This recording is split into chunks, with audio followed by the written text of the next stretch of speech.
The most common complaints that we receive in the office are withdrawal benefits. That is usually related to a delay in receiving the benefit, or where a person has not received the payment at all, or they have received a partial benefit. Secondly, the second highest ones is death benefits. People complain about the delay in payment, allocation of death benefits, and distribution of death benefits. One thing also that we picked up, although it's not the third highest in the previous financial year, is the increase in terms of people that have immigrated that now want to access their retirement fund benefits that they left with the country, usually in the form of retirement annuities.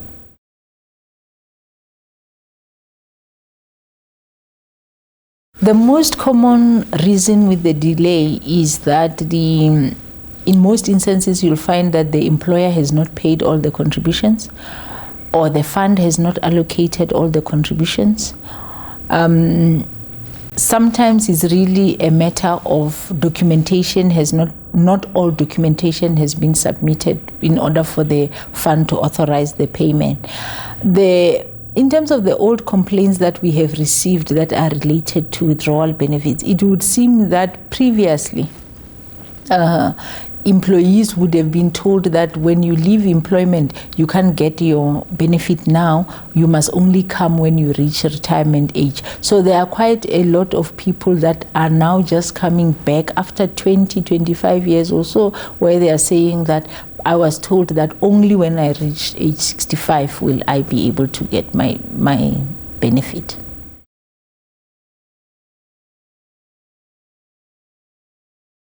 Funds have to start monitoring that to see why is it that people are not accessing their benefits, either transferring them out of the fund or taking the cash payment at the end, because it's about information sharing. Sometimes you find that in funds where the member does not contribute, the member does not see the deduction coming off the payslip, yet the employer in the background is actually contributing for them. So they only discover much later that they were actually entitled to a benefit in a fund. So that also goes to education.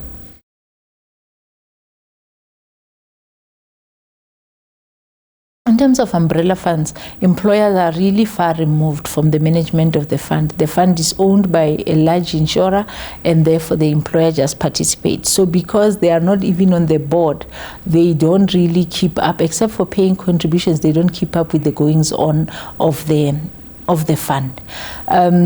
Also, in terms of the payment of benefits, administrators have almost taken over what a board is supposed to do and what the principal officer is supposed to do.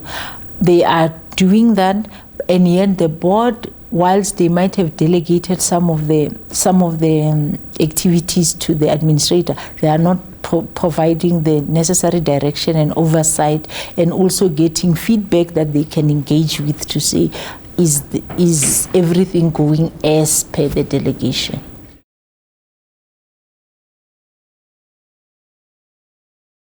Something as simple as the provision of a benefit statement per year to each member is not taking place. By not providing that piece of document, a member never knows what are the benefits that they are entitled to. They never know whether all the contributions that they made were paid over into the fund. They don't know what the growth of their fund from the previous year to the current year has been. So it is basically, information is not going through to the member for them to be able to exercise the rights that they are entitled to as being pension fund members. Also, I think the board members confuse what administration, and again that goes to education, and that goes to education and the manner in which service level agreements are set up between boards and the administrators.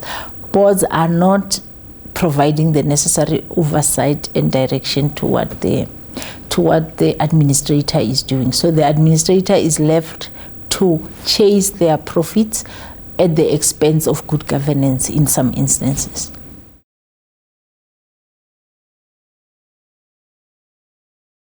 An audit committee of a pension fund won't only be able to look at the financials to make sure that all the money that needed to come in has come in and that it has been properly invested and that it would meet the liabilities that the fund is, the liabilities of the fund in future. It would also, if it does a more broad function, or if it does a proper audit function, it will be able to audit whether all the other duties of a fund are actually being performed as per the Act. So they would be able to see whether the new members that joined actually completed membership forms, whether they were taken on properly, whether transfers for members from other funds into their fund have been allocated properly. All this, a fund doesn't, if a fund gets 100 new members per month, they only have to say what is a representative sample of this amount, take that sample, look at whether everything has been done correctly in terms of the sample. Where they pick up issues, then they are able to go back, and in future the issue does not arise. They can go and look at whether processes are being followed correctly. Where did the investment committee invest its monies? Did they invest in terms of Regulation 28? Are they holding the investment managers to their mandate? Are the mandates in the proper order, and are they legally enforceable, and all of those things? So if you've got, because an audit committee would be independent of all the other committees, it would be able to provide this bird's eye view of whether this fund is being run in a manner that is sustainable, or whether it's on a governance issue or on an actual administrative issue. Are there risks? And therefore, if there are risks, how are we mitigating them? Those that we can't completely take off, how are we mitigating them? Those that we need to avoid, how can we avoid them? And also it serves as an educational feedback tool to the rest of the committees to improve, of the fund committees to improve on their mandates.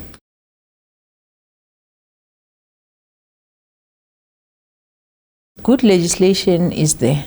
The problem is what was mentioned by the panel, that unfortunately the message does not often get to be told by the people who wrote it. It gets to be told by the people that have an interest in it.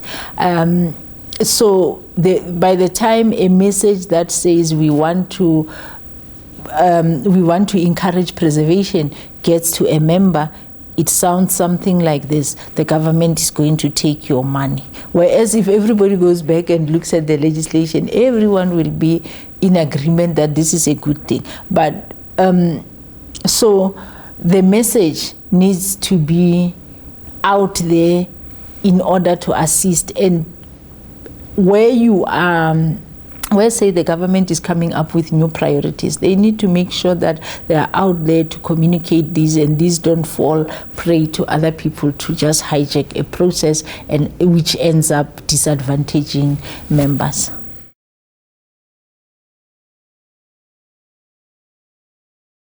I think the message that I would like to put out is that boards of management must really start actively taking their responsibilities, into their hands, and making sure that every single person, after all, they are the ones that are accountable and responsible for the managing of the fund. Therefore, each and every person that they contract to come onto the fund must do as they have been contracted, provide the necessary feedback, and make sure that at all times members are getting value for money and their contributions are not being consumed by unnecessary expenses.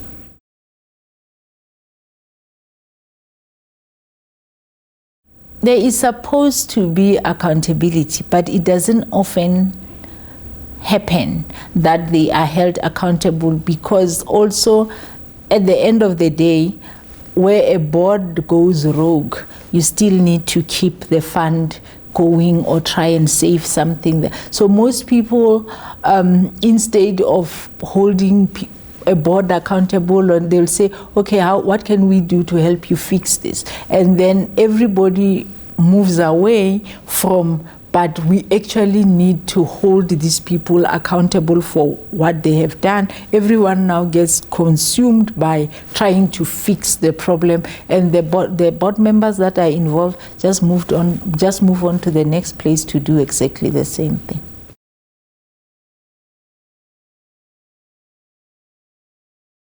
At a certain point, I think that the registrar should consider actively prosecuting certain persons, certain boards for what goes wrong with funds. But like I'm saying, that requires, when you find 12 people that have been working together for 6 years and whatever, getting evidence from the one in order to do something about the other can be tricky. But where there is clear maladministration of a situation, the registrar should be able to try and step into the shoes of the complainants of the fund, because you know what funds will say to you? They'll say, if we litigate and we try, it's again we're spending members' money, which is true. Therefore, somebody has to try and carry the can, if only just to send a message to say that you can be held accountable.